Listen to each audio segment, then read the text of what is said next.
എറണാകുളം കാലടി പാലത്തിൽ വീണ്ടും കുഴികൾ രൂപപ്പെട്ടു. ദിവസങ്ങൾക്ക് മുൻപ് ടാർ ചെയ്ത ഭാഗത്താണ് വീണ്ടും കുഴികൾ രൂപപ്പെട്ടിരിക്കുന്നത്. ആൻ മരിയ സണ്ണി കൊച്ചിയിൽ നിന്ന് വിവരങ്ങൾ നൽകാനുണ്ട്. ആൻ, ഈ കാലടി പാലത്തിൽ കുഴികൾ വീണ്ടും ഉണ്ട്. മഴക്കാലത്ത് തന്നെയാണ് ഈ ടാറിംഗ് ഒക്കെ നടക്കുന്നത്. മാത്രമല്ല, ശരിയായ രീതിയിലുള്ള ടാറിംഗ് അല്ല, അതൊരു കള്ളപ്പണിയാണെന്ന് തോന്നും കണ്ടാൽ. എന്താണ് സംഭവിച്ചത്?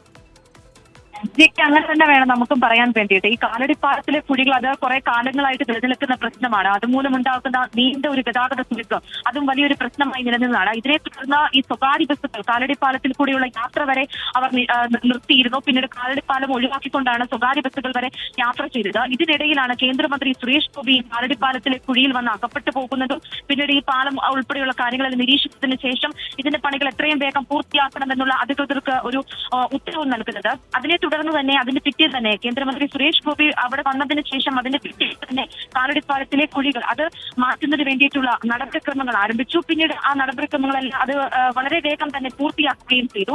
ഇതിന് പിന്നാലെ ഇപ്പോൾ നമുക്ക് കാണുന്ന കാഴ്ച, അതിന്റെ ദൃശ്യങ്ങൾ നമുക്ക് വ്യക്തമാക്കുന്നത് അത് എത്രത്തോളം വ്യക്തമായിട്ടാണെങ്കിൽ അല്ലെങ്കിൽ എത്രത്തോളം ഭംഗിയായിട്ടാണ് ആ കാലടിപ്പാലം പൂർത്തീകരിച്ചത്, അതിന്റെ പണികൾ പൂർത്തീകരിച്ചത് എന്ന് കാണിക്കുന്നതാണ്. കാരണം അതിന് നേരെ വിപരീതമായിട്ടാണ് ഇപ്പോൾ സംഭവിച്ചിരിക്കുന്നത്. കാലടിപ്പാലത്തിലെ മഴ ശക്തമായി എറണാകുളം ജില്ലയെ സംബന്ധിച്ചിടത്തോളം മഴ ശക്തമായിരിക്കുകയാണ്. ഇതിനെ തുടർന്നാണ് ആ പൂർത്തീകരിച്ച ടാറിംഗ് തന്നെ വീണ്ടും ആ ഭാഗത്ത് തന്നെ. ഏതായാലും കേന്ദ്രമന്ത്രി ഇടപെട്ടിട്ടും കണ്ണിൽ പൊടിയിടുന്ന മിനുക്കുപണികളാണ് കാലടി പാലത്തിൽ ഈ ടാറിംഗിലൂടെ ചെയ്തു വെച്ചിരിക്കുന്നത്. അതുകൊണ്ട് തന്നെ ഒരിക്കൽ ഉണ്ടായിരുന്ന കുഴിക്ക് മുകളിൽ ഇപ്പോൾ ഈ ടാറിട്ട് മൂടിയത് വീണ്ടും കുഴികളായി രൂപാന്തരപ്പെട്ടിരിക്കുന്നു. ആൻ മരിയ സണ്ണിയാണ് വിവരങ്ങൾ നൽകിയത് കൊച്ചിയിൽ നിന്ന്.